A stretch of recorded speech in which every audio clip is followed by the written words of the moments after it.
Good evening friends.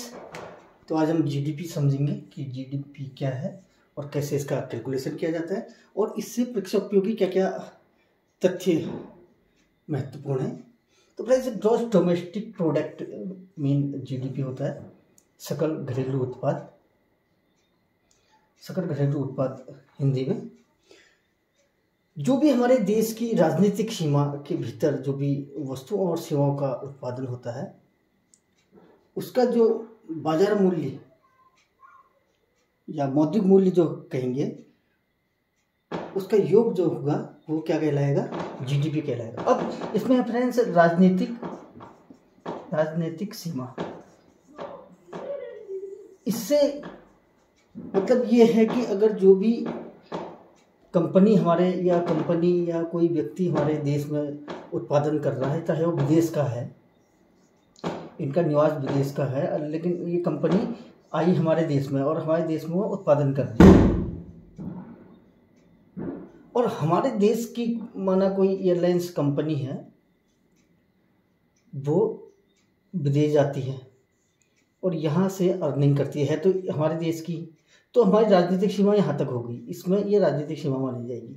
तो airlines जो होगी हमारे राजनीतिक नियंत्रण में होगी भारत की, तो जो इसकी अर्निंग होगी ये भी जीडीपी में सम्मिलित की जाएगी। या हमारे जो सरकार के नियंत्रण में दूतावास है, वहाँ जो दूतावास द्वारा जो अर्निंग की जाएगी, जो उनकी कमाई होगी वीज़ा आदि के संबंध में या पासपोर्ट आदि के रिन्यू करने के, नवीनीकरण आदि के संबंध में जो उनकी अर्निंग होगी वो भी जीडीपी में सम्मिलित की जाएगी। और एयरलाइंस कंपनी है भारत की, लेकिन अर्निंग ये यहाँ कर रही है, यहाँ के व्यक्ति से अर्निंग कर रही है, जो ये ट्रेवलिंग के चार्ज देंगे, ठीक है, गई तो विदेश, तो ये राजनीतिक सीमा माने यहाँ पर ये होगा, ठीक है। और विदेश से कोई कंपनी अगर यहाँ आई है हमारे देश में, हालांकि है कंपनी विदेश की और यहाँ उत्पादन करती है, तो वो भी क्या मानी जाएगी, हमारे सकल घरेलू उत्पाद में ही उनका उत्पादन सम्मिलित किया जाएगा। तो ये फैक्ट आपको थोड़ा समझने में थोड़ा ये महत्वपूर्ण है कि ये समझना जरूरी है कि राजनीतिक सीमा क्या होती है। देश की सीमा के भीतर जो भी उत्पादन किया जाएगा वस्तु और सेवाओं का, उसे जीडीपी कहा जाएगा। लेकिन राजनीतिक सीमा क्या होगी ये थोड़ा आपको थोड़ा महत्वपूर्ण तरीके से थोड़ा कंसंट्रेट होकर हमें समझना होगा। राजनीतिक सीमा माने आप सीधे ये समझिए, जो भी हमारे दूतावास, भारत के नियंत्रण में जो भी दूतावास है, जो भारत के दूतावास किसी भी देश में है, तो उनके द्वारा जो भी आय हो रही है वो क्या कहलाएगी, जीडीपी में जुड़ेगी। ये है राजनीतिक सीमा। और जो भारत की एयरलाइंस कंपनी जो बाहर जा रही है, कोई भी व्यक्ति है भारत का लेकिन कमाने के लिए बाहर गया है, कुछ अवधि के लिए, ऐसा नहीं परमानेंट नहीं, कुछ अवधि के लिए गया है और कमा के फिर भारत ही आ रहा है, यानी कि इसकी आय जो है भारत सरकार के संज्ञान में है। इसकी आय भी, जिसकी भी आय भारत सरकार के संज्ञान में है, चाहे वो विदेश में जा रहा है, तो वो, और उसका हिसाब किताब भारत सरकार को देना होता है व्यक्ति को, तो वो जो आय जो होगी इसकी राजनीतिक सीमा मानी जाएगी, अंतर मानी जाएगी देश की। लेकिन अगर कोई व्यक्ति यहाँ है, रहता है, अमेरिका में रहता है भारत का, क्योंकि इसकी जो अर्निंग होगी अमेरिका की जीडीपी में सम्मिलित होगी, और अमेरिका का व्यक्ति भारत रह रहा है, तो वो जो उत्पादन कर रहा है या ये इसकी कोई कंपनी है और ये उत्पादन कर रहा है, तो इसकी जीडीपी कहाँ, इसका जो प्रोडक्शन है या जो सेवा दे रहा है वो भारत की उसमें काउंट किया जाएगा। और अगर भारत का व्यक्ति अमेरिका रह रहा है तो ये अमेरिका के जीडीपी में सम्मिलित की जाएगी। तो ये इस संबंध में जो भारत अमेरिका में उत्पादन कर रहा है भारत का व्यक्ति, उसकी जो है आय देश के भारत देश की जीडीपी में सम्मिलित नहीं की जाएगी। ये यहाँ को तथ्य समझने के हैं। और सेवा से मतलब होता है फ्रेंड, जो भी सर्विस हमारे द्वारा किसी व्यक्ति के द्वारा ली जाती है, जैसे कि सर्विस, यानी कि वो उसे फील होगा, उसे महसूस होगा कि मैंने लिया है, सेवा लिया है, या मेरा कार्य उद्देश्य पूर्ण हुआ है, लेकिन उसे भौतिक रूप से कोई वस्तु प्राप्त नहीं होगी, तो उसे सेवा कहेंगे। जैसे एडवोकेट जो सर्विस देते हैं, सलाह देंगे, तो उनने वस्तु तो कुछ नहीं दी लेकिन सलाह दी, हमारा कार्य सिद्ध हो गया। या डॉक्टर जो हमें देंगे, एडवाइस देंगे, ये मेडिसिन लीजिए, प्रेस्क्राइब करेंगे मेडिसिन, तो दिया तो उनने कुछ नहीं, मेडिसिन दी वो अलग चीज़ है, लेकिन जो डॉक्टर की फीस है वो किस में आ जाएगी, सर्विस में आ जाएगी। जब बैंकिंग वाले जो सेवा देते हैं, हमारे पैसे की सिक्योरिटी करते हैं। ठीक है, तो ये चीज़ें किस में आ जाएंगी, सर्विस में आ जाएगी। और जो वस्तु, तो हम जो भी वस्तु परचेज करते हैं भौतिक रूप से, वो होगी वस्तु। वस्तु और सेवाओं का मौद्रिक मूल्य। मौद्रिक मूल्य से मतलब यह है फ्रेंड, जो हमको उसे उपभोग करने के लिए जब हम वस्तु को खरीदते हैं तो उस वस्तु का जो हमारे द्वारा मूल्य दिया जाता है वो मौद्रिक मूल्य होगा। ठीक है फ्रेंड्स, आशा करता हूँ कि जीडीपी आप समझ गए होंगे कि ये जो राजनीतिक सीमा है क्या मानी जाएगी और जीडीपी में क्या क्या चीज़ें सम्मिलित की जाएंगी। यह है ग्रॉस डोमेस्टिक प्रोडक्ट। अब इससे प्रेक्षोपयोगी तथ्य क्या होंगे फ्रेंड्स, कि इस शब्द का तथ्य क्या होंगे, तो कॉन्सेप्ट जो मैंने आपको एक्सप्लेन किया, तथ्य क्या होंगे कि जब हमारा आरबीआई बना था ना फ्रेंड्स 1935 में, उसी वर्ष सन समान है इसका और जीडीपी के नाम दिए जाने का। ये अमेरिका के अर्थशास्त्री थे साइमन, एक ऑस्ट्रेलिया के प्लेयर भी, क्रिकेट प्लेयर भी थे साइमन, अच्छा खेलते थे। और लेकिन ये क्या है, साइमन क्या है, ये अमेरिका के अर्थशास्त्री। तो इनके द्वारा क्या नाम, ये जीडीपी नाम दिया गया, ग्रॉस डोमेस्टिक प्रोडक्ट। और 1944 में इसे आईएमएफ द्वारा स्वीकार कर लिया गया। 1940 तक इनके द्वारा प्रयोग किया गया, फिर 1945 से आईएमएफ द्वारा इसे स्वीकार कर लिया गया और सभी देशों ने इस शब्द का प्रयोग करना प्रारंभ किया। तो ये तो किसके द्वारा दिया गया तथ्य आता है, तो भाई साइमन ने दिया। अमेरिकी अर्थशास्त्री कब दिया, 1935 में। और इससे संबंधित कौन सा संगठन है जिसने इस शब्द को ऑथराइज किया या प्रमाणिक माना, वह है आईएमएफ। ठीक है, 35 से 44 तक इसने किया और जब 1945 में हमारा आईएमएफ बन गया तो इसके द्वारा इसे स्वीकृति दे दी गई।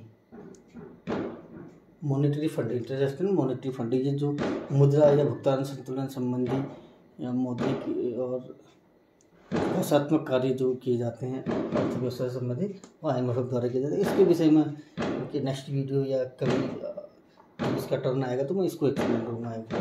फिलहाल मान लीजिए ये जानना जरूरी है कि आईएमएफ द्वारा इसे स्वीकृति दी गई इस शब्द को 1945 में। ठीक है, तो फ्रेंड्स बाजार मूल्य पर जो है जीडीपी निकाली जाती है, सीएसओ।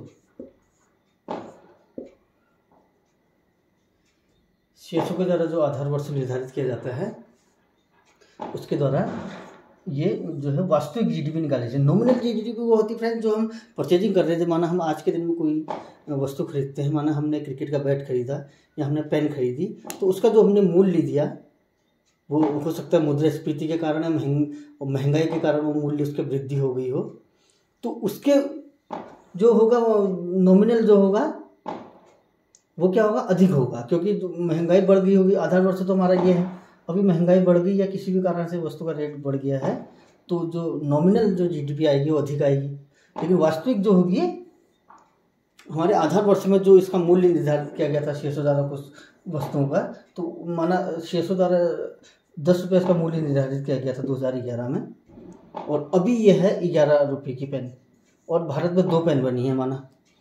ठीक है, होने को तो बहुत सी वस्तुओं का उत्पादन और सेवाओं का उत्पादन होता है। ये उदाहरण के लिए मैं आपको प्रेजेंट कर रहा हूँ कि माना एक वस्तु बनी है, एक ही वस्तु 2 पेन बनी है, 10 रुपये की पेन थी 2011 में, निर्धारित की गई थी सीएसओ द्वारा। सीएसओ द्वारा आवश्यक वस्तुओं का मूल्य एक आधार वर्ष में निर्धारित कर दिया जाता है कि इसका मूल्य इतना है। ठीक है, तो अब ये 11 रुपये हो गया मुद्रास्फीति के कारण, महंगाई के कारण, तो ये जो 2 वस्तु हुई तो 11 टू 22 रुपीज़ जो होगी, ये नॉमिनल जीडीपी होगी हमारी। लेकिन वास्तविक अब हालांकि सेवाएं भी बहुत सी चीज़ें हैं, लेकिन मैं अभी सेवाओं को ऐड नहीं कर रहा हूँ, केवल ये बता रहा हूँ कि जीडीपी कैसे निकाली जाती है। ठीक है फ्रेंड्स, तो ये नॉमिनल हो गई हमारी 22 रुपये, लेकिन जो आधार वर्ष के हिसाब से अगर हम देखेंगे तो कितनी सही फ्रेंड्स, 20 रुपीज़। यानी कि आधार वर्ष के आधार पर वास्तविक जीडीपी तभी वृद्धि होगी जब वस्तु का उत्पादन अधिक होगा। अगर ये 2 की जगह 3 हो जाए तो 30 हो जाएगा ना फ्रेंड्स, 4 हो गया तो 40, ये जीडीपी हो जाएगी। अब माना हमने सेवा प्रदान कर करके पैसा कमाया है तो ये भी इसमें ऐड हो जाएगा। और इस सेवा का माना डॉक्टर की जो कंसल्ट करते हैं उनकी फीस 50 रखी गई थी यहाँ आधार वर्ष में, और यहाँ अभी 60 ही हो गई है, तो ये और 2 डॉक्टरों की यहाँ को हम ले लेते हैं, तो डॉक्टर साहब की तो ये 120 होगी। ठीक है, ये तो होगी नॉमिनल, इसको जोड़ देंगे अब हम सेवाओं का। हालांकि बहुत है, मैं एग्जाम्पल के लिए प्रेजेंट कर रहा हूँ। तो कितना हो गया, ये इसको और इसको जोड़ा हमने 144 हो गया है नॉमिनल। लेकिन वास्तविक क्या होगा, वास्तविक अगर माना ये 4 वस्तु बनाते हैं 40, और ये हो गया दो डॉक्टर साहब की हमने सेवा का मूल्य लिया, तो ये हो गया 140 140 हो जाएगा वास्तविक। ठीक है फ्रेंड्स, यानी कि आधार वर्ष क्या है, ये भी प्रश्न आता है कि आधार वर्ष क्या है। तो ये है आधार वर्ष 2011-12, क्योंकि फाइनेंशियल ईयर जो 1 अप्रैल से 31 मार्च से चलता है, तो इसलिए 2 वर्ष उसमें इंक्लूड हो जाते हैं, तो इसलिए 11-12 लिखा जाता है, एक ही वर्ष नहीं लिया जाता है। जो भी अर्थव्यवस्था संबंधी है वो अप्रैल से मार्च तक चलते हैं, तो इसलिए 2 वर्ष इसमें इंक्लूड हो जाते हैं 11-12, यानी कि 2011-12 जो है आधार वर्ष शीर्ष द्वारा निर्धारित किया गया है जीडीपी के लिए। ठीक है फ्रेंड्स, और इसमें बाजार मूल्य से मतलब वो होगा फ्रेंड्स, माना हम पेन लेने गए और पेन के ढक्कन में कुछ अलग लागत लगी, ढक्कन बनाने में, पेन के इंक बनाने में अलग लगी, लेकिन जो हमने मूल्य दिया एक सम्मिलित रूप से, पूर्ण रूप से जो हमने चुकता किया मूल्य, वो एक पेन का दिया, माने 10 रुपये की पेन है, तो ये होगा बाजार मूल्य, जिससे हमने खरीदा वो बाजार मूल्य। तो बाजार मूल्य पर जीडीपी निकाली जाती है। आशा करता हूँ वीडियो आपके लिए उपयोगी रहेगा, आपको जीडीपी समझने में सहायता करेगा। तो मेरे चैनल को आप देखिए, बार बार देखिए, लाइक कीजिए, सब्सक्राइब कीजिए और शेयर कीजिए। Thank you very much friends.